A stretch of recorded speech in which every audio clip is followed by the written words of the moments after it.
Po ito yung order nyo na GOG. So ito yung order number.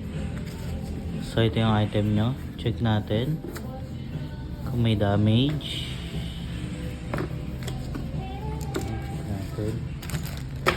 So yun, okay naman. Kompleto, pati sticker. So balik natin.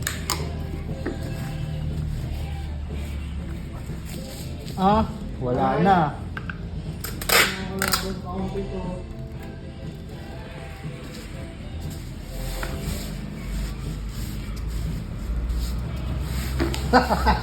Early pa lang eh, binugbog na kayo eh.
Ganito lang po yung video. Thank you.